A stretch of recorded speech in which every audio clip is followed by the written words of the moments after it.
Salut David, cultives-tu des légumes dans ton jardin? Oui, c'est frais, sain et gratifiant de manger ce que l'on plante.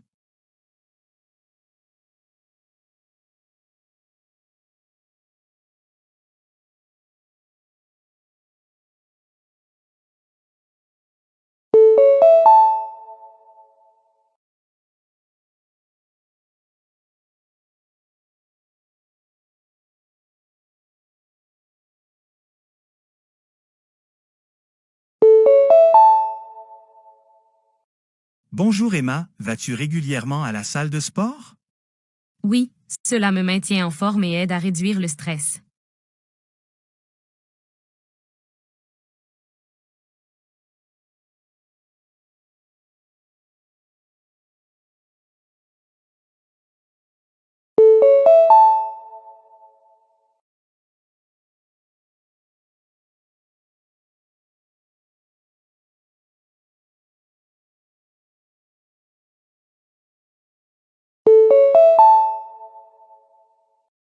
Salut Jack, bois-tu du café tous les matins? Non, je préfère le thé parce qu'il est plus léger et apaisant.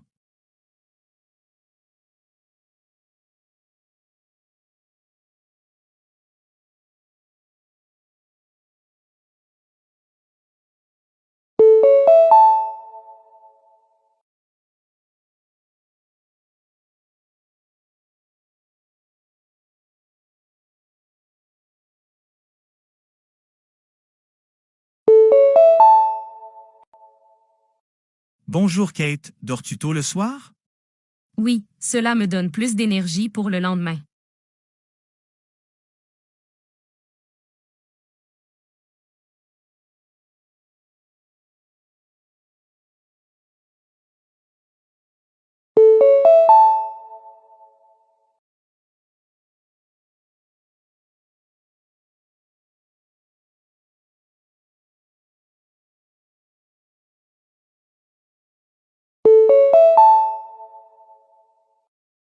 Attention étudiants, voici le bureau du registraire de l'Université Westfield.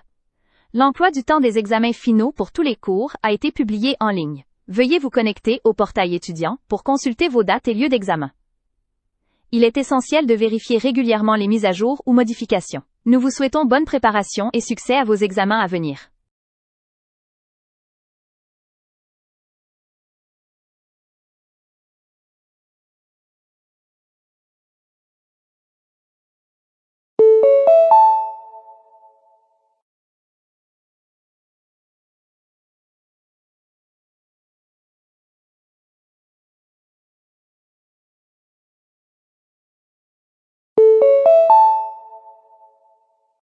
Bonjour chers clients, ici Freshmart Superstore.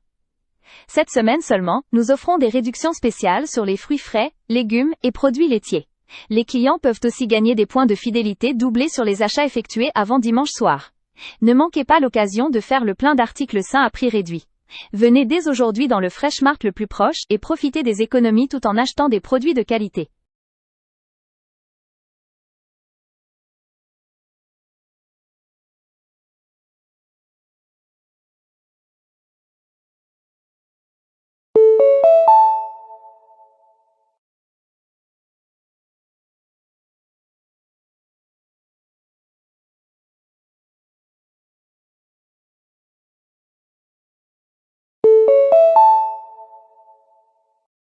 Alerte du département météorologique. Des pluies abondantes et des vents forts sont attendus dans la région dans les prochaines 24 heures. Les habitants sont invités à rester à l'intérieur, autant que possible, éviter les déplacements inutiles, et sécuriser les objets extérieurs. Les services d'urgence sont en alerte en cas d'inondation. Veuillez prendre les précautions nécessaires pour votre sécurité durant cet épisode météorologique.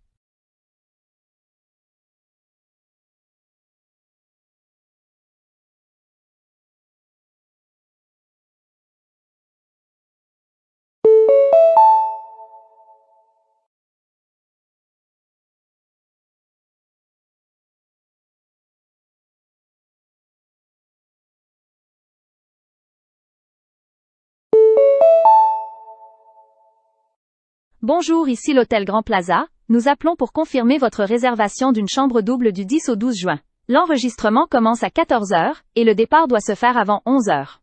Le petit déjeuner est offert pendant votre séjour. Veuillez nous contacter si vous souhaitez modifier ou annuler la réservation. Nous avons hâte de vous accueillir bientôt.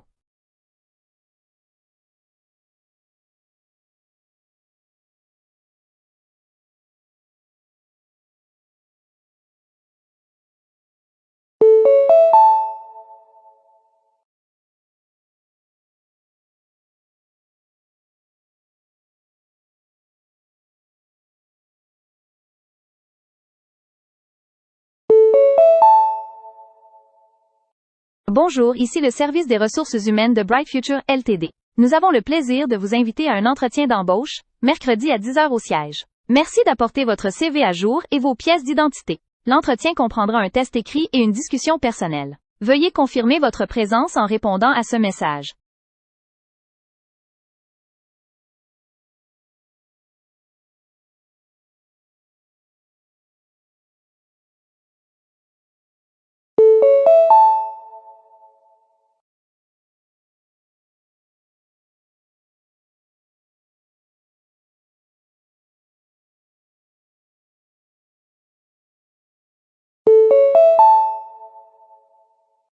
Bonjour, ici la réception de l'hôtel Vista Shores. Veuillez noter que la piscine sur le toit sera fermée demain pour un nettoyage de routine et des contrôles de sécurité. Elle rouvrira à 15 heures, les autres installations restent accessibles. Nous vous remercions de votre compréhension et espérons que vous apprécierez le reste de votre séjour.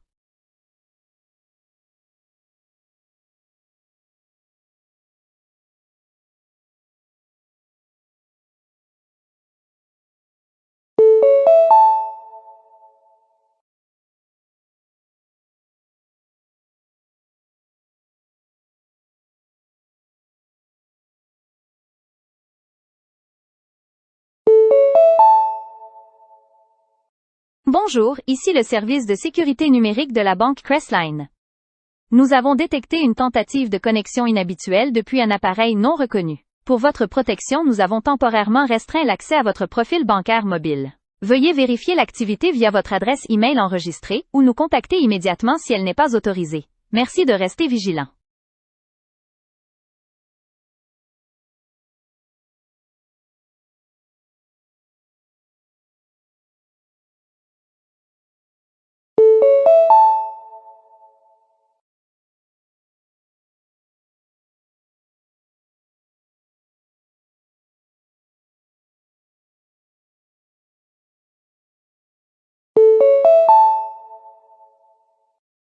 Bonjour, ici le bureau du professeur Langston. Le cours de demain est annulé en raison d'un conflit d'horaire avec un événement du département. Une séance préenregistrée sera partagée via le portail étudiant et les devoirs restent à remettre comme prévu. Veuillez consulter votre courriel de cours pour plus d'instructions.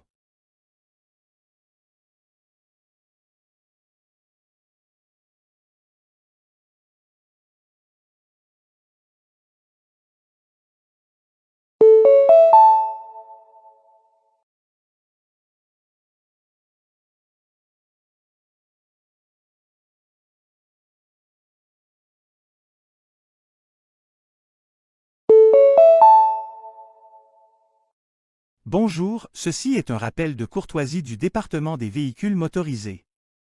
Nos registres indiquent que votre permis de conduire expirera dans 14 jours.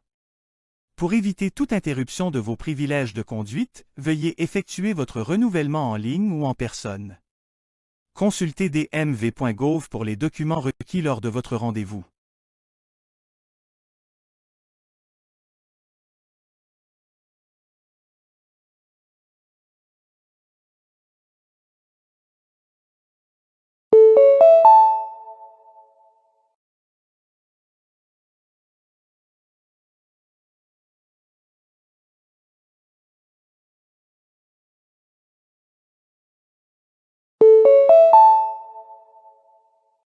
Bonjour, c'est un suivi rapide de Zentro Télécom. Nous aimerions connaître votre avis sur votre récente expérience avec notre service client. Un court sondage a été envoyé à votre adresse email et ne prend que 2 minutes. Votre contribution nous aide à nous améliorer. Merci d'avance.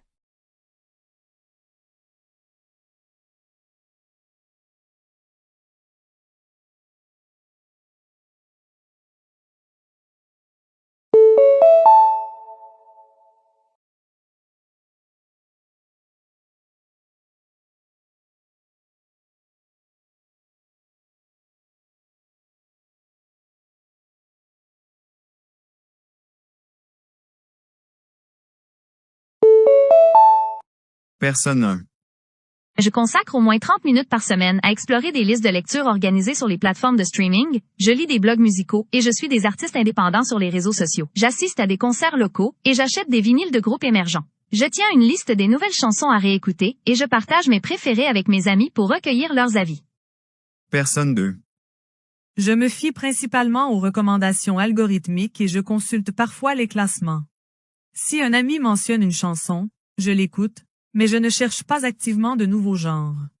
Je reste fidèle à quelques artistes favoris et je découvre seulement quelques actes similaires lorsqu'ils apparaissent dans mes playlists. Personne 3. J'écoute les mêmes 5 chansons en boucle et je change rarement ma bibliothèque. Je ne suis pas de liste de lecture ni les nouvelles sorties. Découvrir de la musique me semble accablant, donc je reste sur ce que je connais et je n'explore pas de nouveaux artistes ou genres.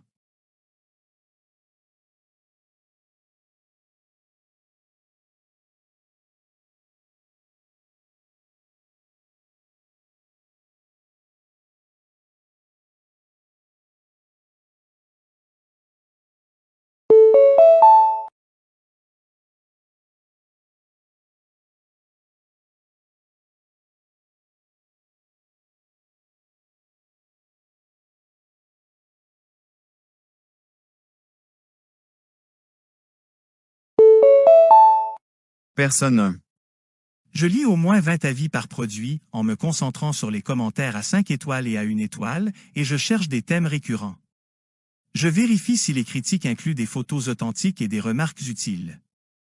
Je compare aussi sur plusieurs sites de vente, consulte les avis professionnels et reporte mon achat jusqu'à être sûr du consensus. Personne 2. Je regarde la note globale et je parcours quelques avis récents. S'il y a trop de plaintes à 1 étoile sur un aspect clé, j'hésite un peu, mais en général je fais confiance à la moyenne. Je ne lis pas tous les avis, seulement un échantillon jusqu'à ce que je sois à l'aise avec ma décision d'achat. Personne 3. Je jette un coup d'œil à la note globale, et j'achète immédiatement si elle dépasse 4 étoiles. Je lis rarement les commentaires, ou ne vérifie pas leur authenticité. Je me dis que je le retournerai s'il y a un problème. Je ne passe pas de temps à examiner les avis individuels. La rapidité compte plus que la rigueur.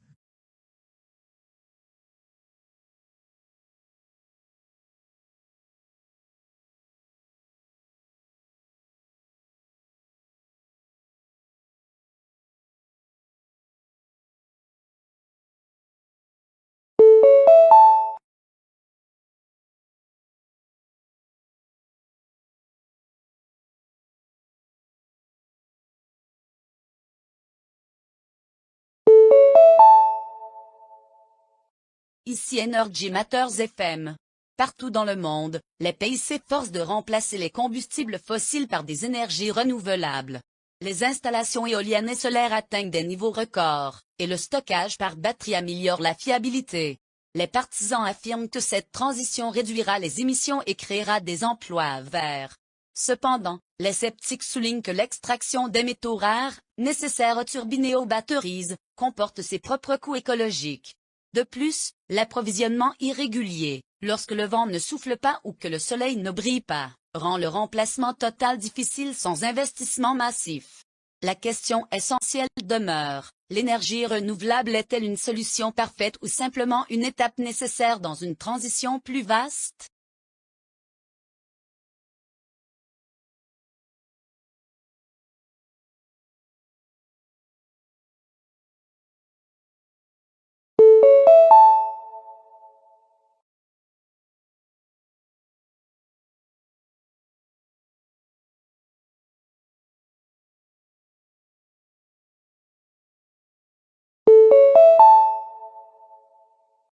Bonjour et bienvenue sur Education Today. La santé mentale est devenue une préoccupation majeure dans les écoles. L'augmentation du stress, du harcèlement et de la pression académique est liée à une hausse de l'anxiété et de la dépression chez les élèves. Certains districts sont embauchés des conseillers et mis en place des programmes de pleine conscience, tandis que d'autres intègrent l'apprentissage émotionnel dans les classes. Cependant, les contraintes budgétaires limitent souvent l'accès, et la stigmatisation empêche les élèves de demander de l'aide. Les critiques affirment que sans changement culturel systémique, à la fois à l'école et à la maison, les solutions fragmentées restent insuffisantes. Le véritable enjeu est de faire de la santé mentale un élément essentiel de l'éducation, et non une réflexion secondaire.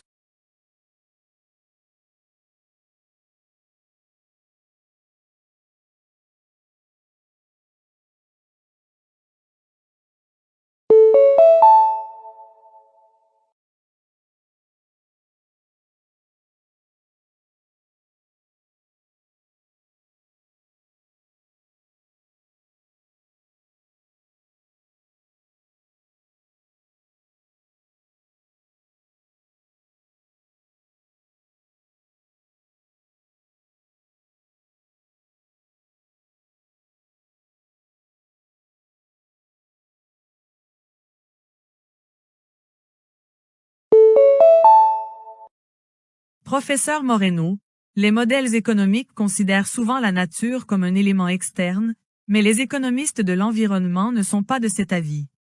Pourriez-vous expliquer comment les systèmes écologiques s'intègrent au raisonnement financier? Avec plaisir. L'économie traditionnelle mesurait la croissance sans prendre pleinement en compte l'épuisement des ressources ou la pollution. L'économie environnementale revoit cette approche en considérant les actifs naturels, forêts, rivières, biodiversité, comme du capital. Leur dégradation ne représente pas seulement une perte écologique, mais aussi un coût économique. Par exemple, la déforestation réduit l'absorption du carbone, augmentant ainsi les dommages climatiques qui entraînent des charges financières liées aux dépenses de santé, au secours en cas de catastrophe et aux perturbations agricoles. De même, la rareté de l'eau potable accroît les coûts de traitement et réduit la productivité.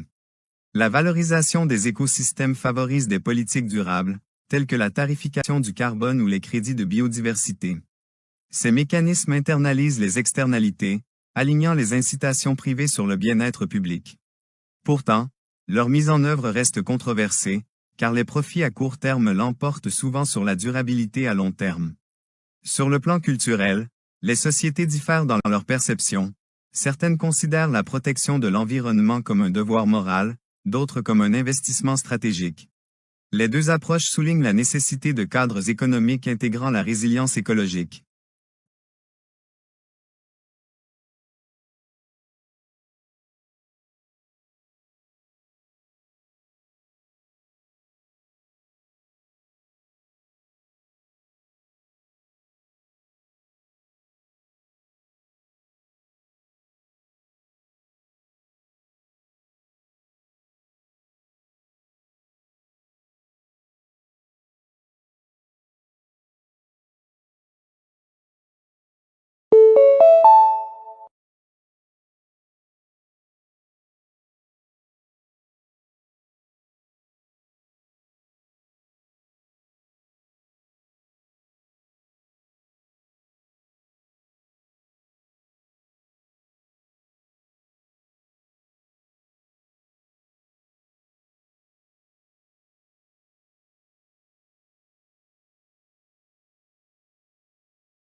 Dr Weber.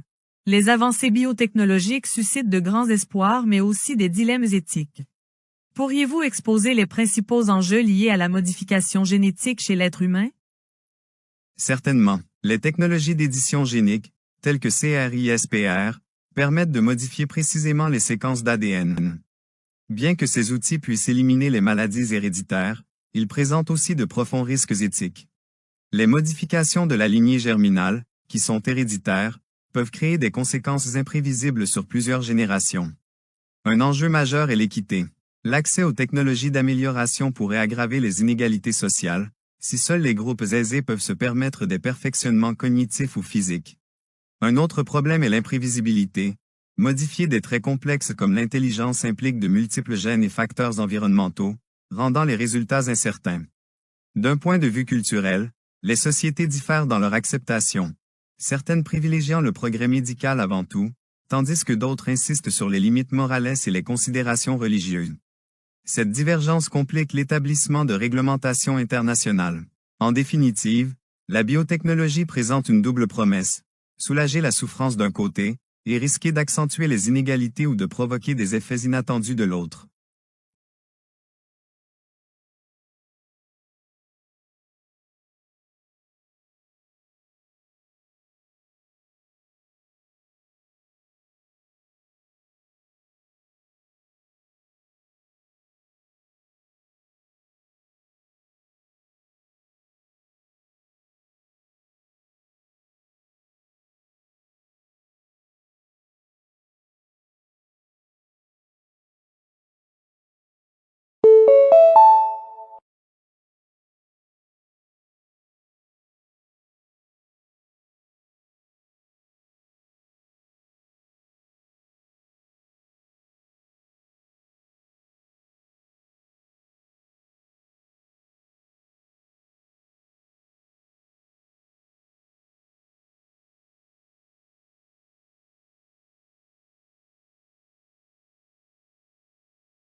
Professeur Singh. Les langues évoluent constamment, mais quelles sont les forces culturelles profondes qui provoquent ces changements? Une question très importante. La langue n'est pas statique. Elle s'adapte aux transformations de la société. Par exemple, la communication numérique accélère les changements linguistiques en favorisant les abréviations, les emojis et les formes hybrides qui combinent écriture et images. La migration est un autre facteur puissant. Lorsque des communautés interagissent, des emprunts se produisent, des mots, des expressions idiomatiques et même des structures grammaticales peuvent passer d'un groupe à l'autre. Avec le temps, cela crée des dialectes hybrides, voire de nouvelles langues entières. Le prestige culturel joue également un rôle. Les langues associées à la puissance économique ou politique influencent souvent le vocabulaire à l'échelle mondiale, comme c'est le cas de l'anglais dans les domaines de la technologie et de la science. Pourtant, cette influence peut susciter une résistance. Certaines communautés s'efforcent de raviver des langues menacées afin de préserver leur identité. En fin de compte, l'évolution linguistique reflète une négociation culturelle, entre innovation et préservation, influence mondiale et tradition locale. La langue est à la fois un miroir et un moteur de l'identité collective.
Docteur Laurent, les voyages spatiaux de longue durée soulèvent des inquiétudes non seulement sur le plan technique, mais aussi sur l'adaptation humaine. Pourriez-vous expliquer les défis physiologiques et psychologiques auxquels les astronautes sont confrontés? Certainement, la microgravité modifie profondément les systèmes corporels.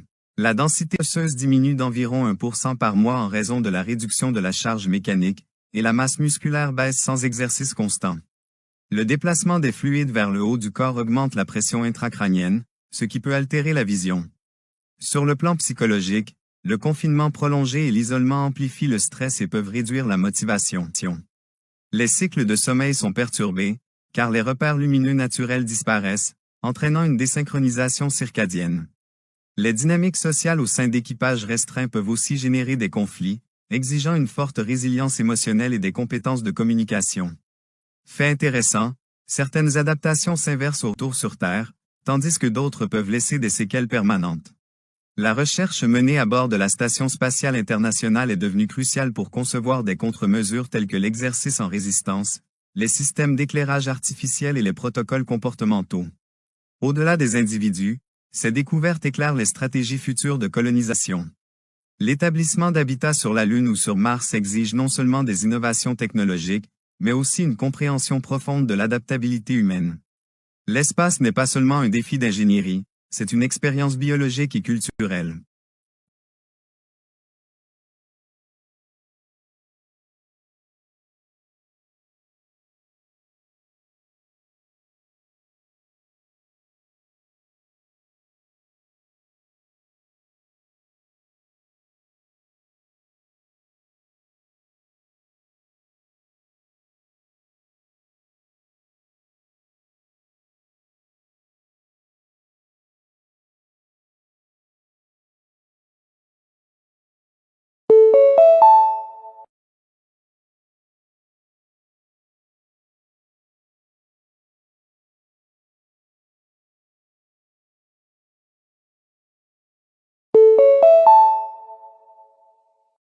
L'apiculture urbaine reconnecte les citadins aux pollinisateurs et aux systèmes alimentaires locaux.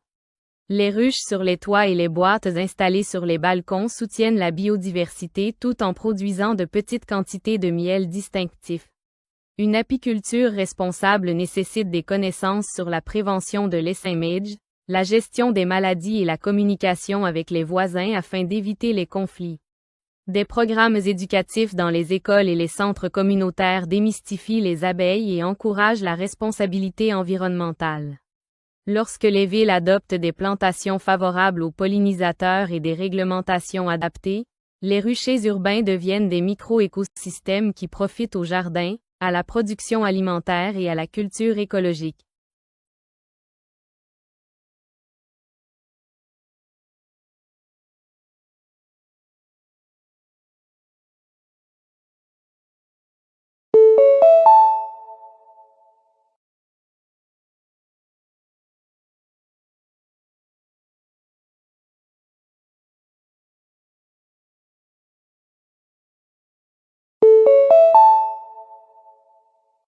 La géo-ingénierie suscite des débats sur les interventions climatiques à l'échelle planétaire, telles que la gestion du rayonnement solaire ou l'élimination du carbone.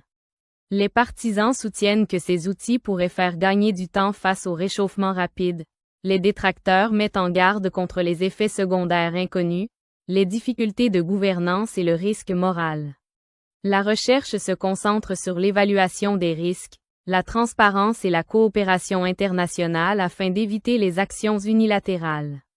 Toute approche responsable combinerait la réduction des émissions avec une surveillance rigoureuse et une délibération publique inclusive, garantissant que ces interventions ne remplacent pas les politiques climatiques systémiques ni n'aggravent les inégalités mondiales.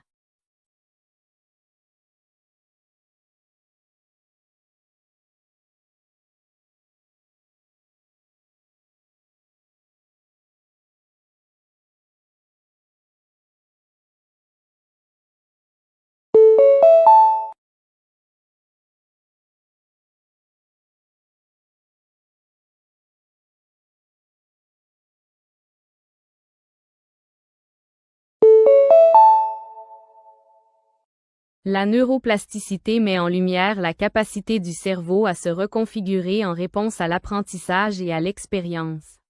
La pratique répétée, les environnements enrichis et la rééducation ciblée après une blessure favorisent les changements synaptiques à la base de l'acquisition de compétences et de la récupération.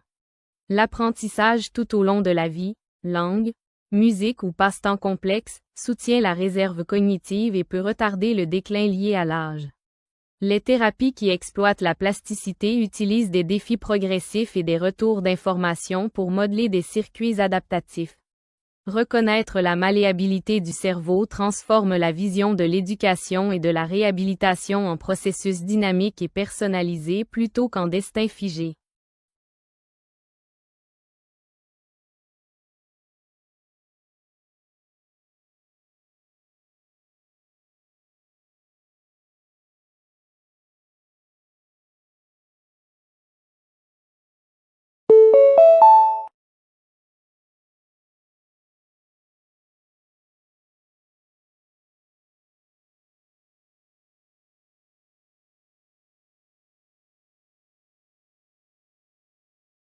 La conception électronique circulaire prolonge la durée de vie des appareils en privilégiant la réparabilité, les pièces modulaires et les matériaux récupérés. Des composants standardisés et des manuels de réparation accessibles permettent aux consommateurs et aux techniciens locaux de réparer les appareils au lieu de les jeter. Les fabricants qui proposent des programmes de reprise, des canaux de reconditionnement et des plans de fin de vie clairs réduisent les déchets électroniques et l'extraction des ressources.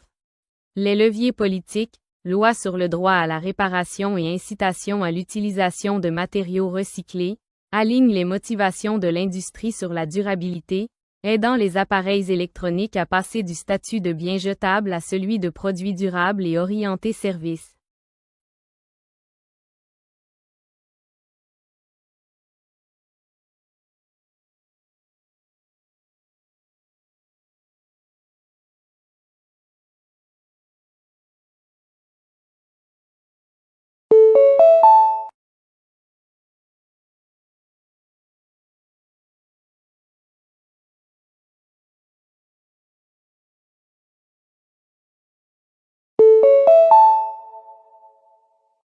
Les marchés de nuit allient commerce, gastronomie et culture dans des économies nocturnes dynamiques.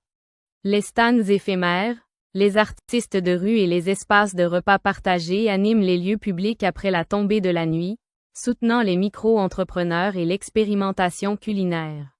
L'éclairage, la gestion des déchets et la sécurité permettent de garder ces événements inclusifs et conviviaux. Les marchés nocturnes mettent souvent en avant les producteurs et artisans locaux, créant des lieux sociaux qui prolongent la vie urbaine au-delà des heures de jour. Avec une gestion réfléchie, ils favorisent la convivialité, le tourisme et l'identité communautaire tout en revitalisant les rues urbaines sous-utilisées.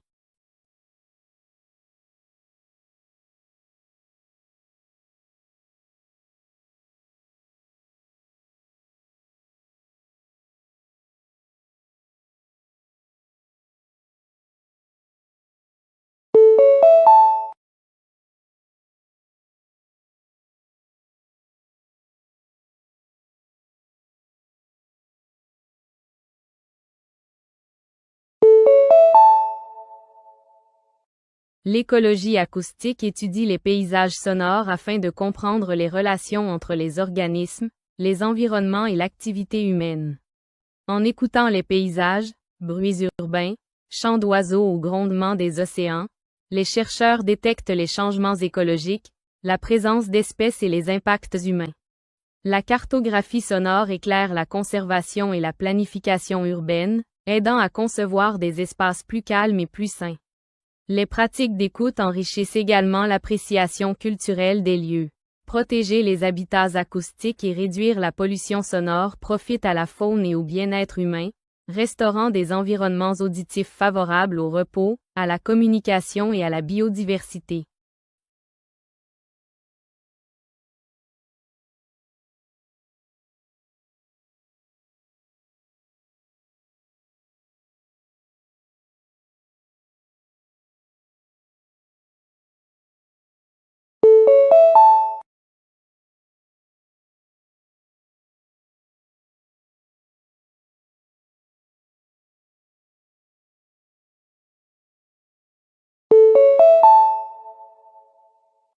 L'habitat coopératif combine la propriété partagée et la gouvernance communautaire pour accroître l'accessibilité financière et la cohésion sociale.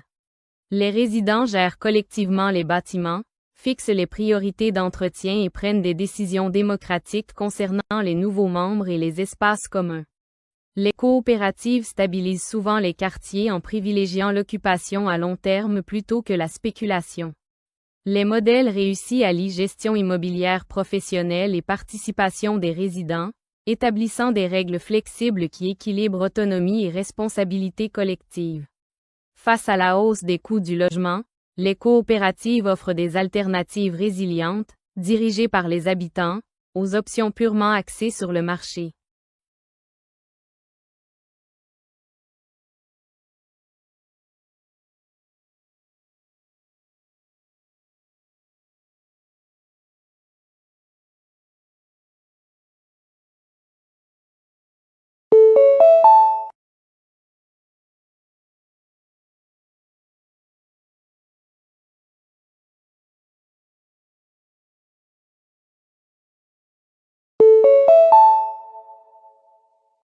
La thérapie en milieu sauvage utilise des expériences immersives en plein air pour favoriser la santé mentale et le développement personnel. Les expéditions guidées combinent défis, réflexion et acquisition de compétences afin de renforcer la résilience, la confiance en soi et les liens sociaux. Les programmes thérapeutiques équilibrent sécurité, supervision clinique et connexion à la nature, intégrant souvent le journal personnel, les discussions de groupe et des interventions ciblées. Pour certains participants, le temps passé dans la nature déclenche des changements comportementaux plus efficaces que les approches confinées aux cliniques. Les programmes éthiques privilégiant le personnel qualifié, la sensibilité culturelle et une planification soignée du retour à la vie quotidienne.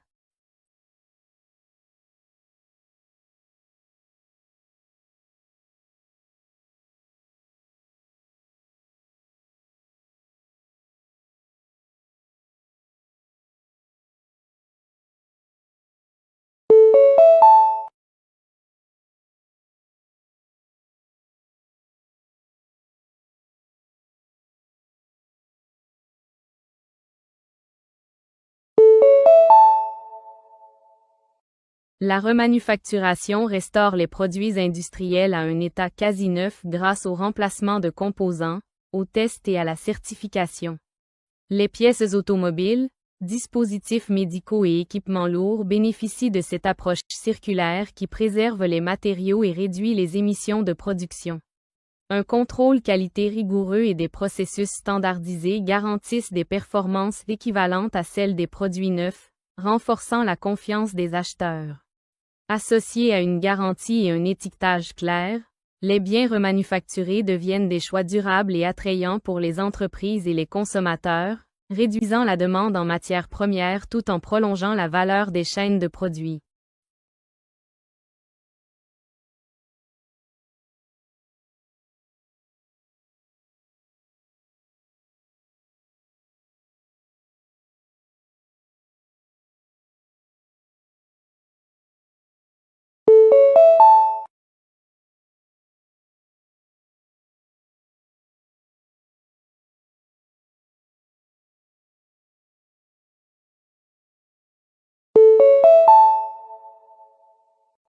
La culture des algues offre des perspectives prometteuses pour l'alimentation, l'élevage et la capture du carbone.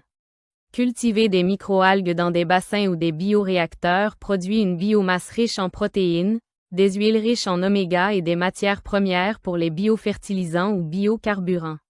Les systèmes algaux peuvent utiliser des terres non arables et de l'eau salée, réduisant la pression sur les ressources en eau douce et les terres agricoles.